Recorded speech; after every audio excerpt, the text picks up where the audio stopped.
I don't even want to say like my accident has made me better, or it has, or it hasn't, or it's made this thing. Like I used to kind of think that, but then at the same time, my body has always been a very good guide, and it knows when and where, what parts of myself I need to heal. I believe that I'm a very good healer, and I was already on a road to it. So I think the accident was just another step in the ladder. I made the most of the situation. Yes, thank you. Because I don't feel that it was like, it changed me. No, I was already on that path.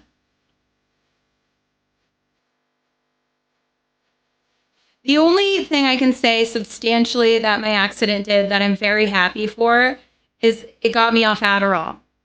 I'm not sure. I don't think I ever would have been able to get off Adderall unless I was committed somewhere or my back injury. That was the only sure thing that was good.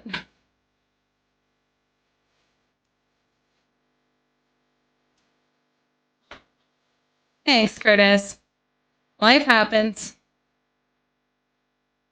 Oh, it's so hard to get off of it. But you know what? I don't crave it anymore. Not to mention your house still would have gotten flooded. Exactly. How did your back injury, get you off Adderall? So when I got to the hospital, I couldn't have my Adderall because I was taking it illegally, right? So they were only giving me legal drugs, and I was in the hospital for like a month, a little less than a month. And then I was recovering. So not only did I detox in the hospital, after the accident, did you ask yourself who you really are? And are you sure it's really you? Before the accident, I asked myself who I really was. After the accident, I already knew who I am. I think prior to the accident, I was like going through a little bit of an identity crisis. And during the accident, I thought I was going through an identity crisis. But the reality was I just wasn't connecting to myself. But I always knew who I was. I just wasn't connected to it. And I think that the only difference is you become when something happens to you, like what happened to me, and I think other people as well, you separate from yourself. So it wasn't like, who am I? It was more about getting back into my own self, right?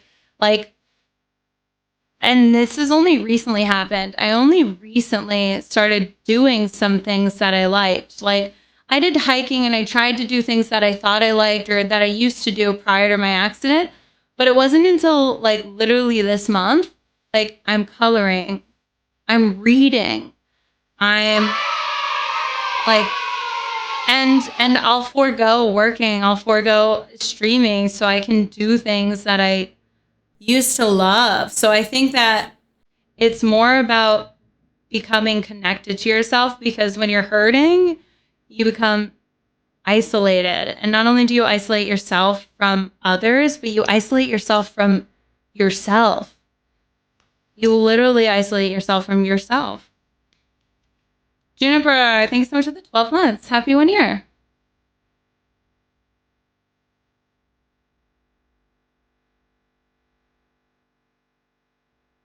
Yeah.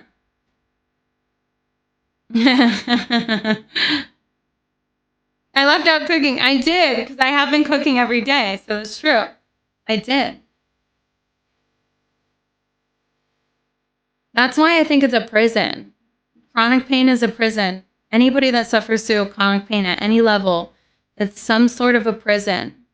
Some part of you is stuck in a jail cell, and it's really hard to mentally get out of that jail cell to do the work to get the keys to not be locked in there again. You have to adapt around it. Yep. I went to a smoke and paint party the other day downtown. Oh shit. Sam, put it in my Discord. Put the name of it. I'll check it out.